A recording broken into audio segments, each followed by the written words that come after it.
Baik, sama-sama kemudian ditegaskan begitu ya.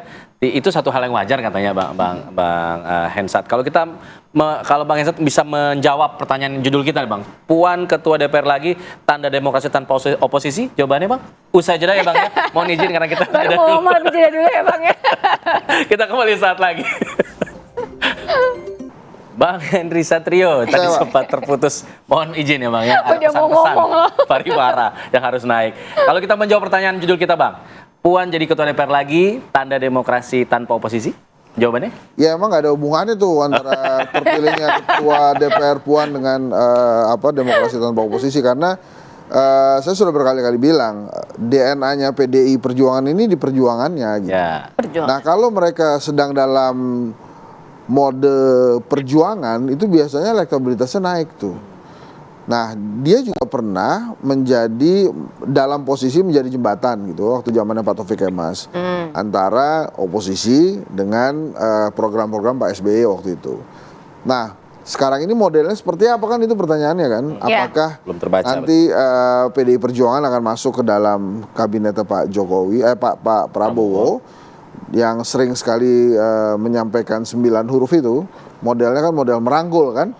Jadi nanti posisinya akan masuk ke kabinet atau tidak nanti belakangan. Tapi ya kan memang dua hal ya, yang biasanya mewakili partai politik itu kader atau yang di-endorse oleh partai politik gitu ya. Nah itu bisa saja.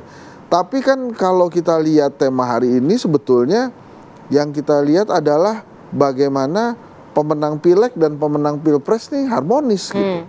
Antara PDI Perjuangan dengan Gerindra juga harmonis. Nah menarik lagi kan sebetulnya Pak Prabowo menyadari bahwa PDI Perjuangan ini lawan yang memang harus dijadikan teman juga. Harus dirangkul karena dengan kebersamaan bersama PDI Perjuangan ini bisa mempengaruhi pemerintahan Pak Prabowo 5 tahun bahkan 10 tahun mendatang. Nah ini kan sebetulnya sinyal bagi partai-partai politik lain yang sudah berada di dalam kubunya Pak Prabowo yang masih bingung. Misalnya ya, ada partai politik, saya ambil contoh nih, mohon maaf kalau salah. Golkar misalnya, saya mau ke Pak Jokowi atau sudah ke Pak Prabowo ya sekarang. Nah kemarin dikasih lihat tuh, PDI Perjuangan aja udah bareng Pak Prabowo. Jadi kalau Golkar masih limbung-limbung, masih galau-galau, nanti ketinggalan kereta nih. PDI Perjuangannya sudah merapat gitu. Wah tapi kan masih 20 hari lagi Pak Jokowi. Ya tapi dilihat aja gestur-gestur politik yang terjadi. Bicara soal gestur politik yang terjadi, kalau kita lihat nih Bang Hensat yang ditampilkan ini kan momentumnya benar-benar sangat-sangat akrab sekali begitu ya dari Puan Maharani dengan Prabowo. Walaupun memang kata Bang Andreas itu hal biasa, secara personal memang sangat dekat begitu. Tapi kalau dari Bang Hensat melihatnya, itu kan gesturnya silakan Pak Jokowi jalan duluan gitu ya. Kita mau ngobrol dulu nih. Kita ngobrolin masa depan. Kalau Pak Jokowi kan udah mau pulang gitu. Jadi ya apa-apa jalan duluan gitu. Jadi nah ini kan gestur-gestur politik kan juga harus dipahami oleh para politisi. Jadi seberapa kuat loyalitas Anda kepada Pak Prabowo itu kan diukurnya bukan nanti setelah pelantikan, tapi dari sekarang ini gimana gitu. Kalau masih galau-galau, saya masih mengharapkan ke Pak Jokowi, artinya ke Gibran gitu ya. Atau nanti juga ke Pak Prabowo ya. Kalau galau-galau gitu mungkin ya Pak Prabowo pasti punya penilaian tersendiri. Tapi yang saya lihat hari ini adalah keinginan Pak Prabowo untuk merangkul semua pihak itu nampaknya bisa kejadian karena memang modelnya Mbak Puan ini juga ingin berkomunikasi dengan semua pihak gitu. Tapi apakah kemudian langsung ditasbihkan ya? Ini nggak ada oposisi gitu, belum tentu juga karena memang perjalanan masih jauh dan tadi itu DNA-nya PDIP ini dikata perjuangan itu. Jadi kalau dengan model perjuangan justru elektabilitas mereka naik. Kadernya ada yang jadi presiden 2 periode gitu ya. Nah ini nih kita lihat nanti nih gitu. Oke, pada saat kita berbicara masalah soal gestur-gestur politik tadi yang mempersilahkan Pak Jokowi duluan, lalu kemudian ngobrol buru di belakang. Ini Bang Daniel sama Bang Andreas katanya nih. Apakah kemudian responnya memang ada progres yang belum tahu di belakang layar atau seperti apa? Dijawab saja deh Bang ya. Kami jeda dulu, kami kembali saat lagi tetap di sini di Apa Kabar Indonesia Pagi. Ya, saya ingin ke Bang Daniel dan juga nanti ke Bang Andreas ya. Kami ingin tahu apa sih kemudian makna senyum-senyum dari bapak-bapak ini menanggapi apa yang kita saksikan dan kita bicarakan tadi terkait dengan gestur politik atau gestur pembicaraan nih Bu Puan dengan Pak Prabowo Subianto. Kalau memang tadi sesuai judulnya memang itu tidak ada hubungannya sebenarnya, tapi apakah di belakang layar pertemuan antara Pak Prabowo dan Ibu Megawati ini kan menjadi satu hal yang krusial juga nih untuk kemudian menentukan sikap politik PDIP. Bang Daniel, seperti apa prosesnya sejauh ini?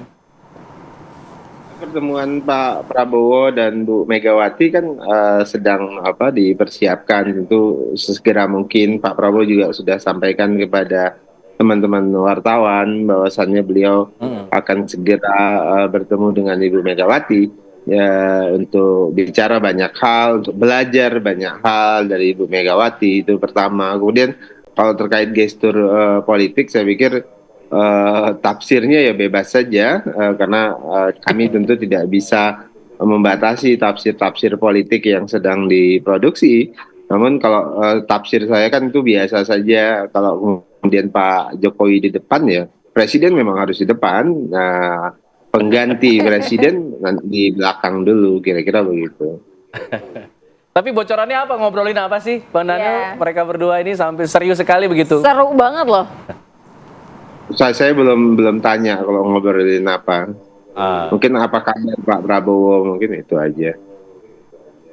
Baik, kalau dari Bang Andreas tadi makna Bang senyum-senyumnya itu ketika lagi dibahas gestur, kedekatan itu apa sebenarnya ingin Bang Andreas sampaikan?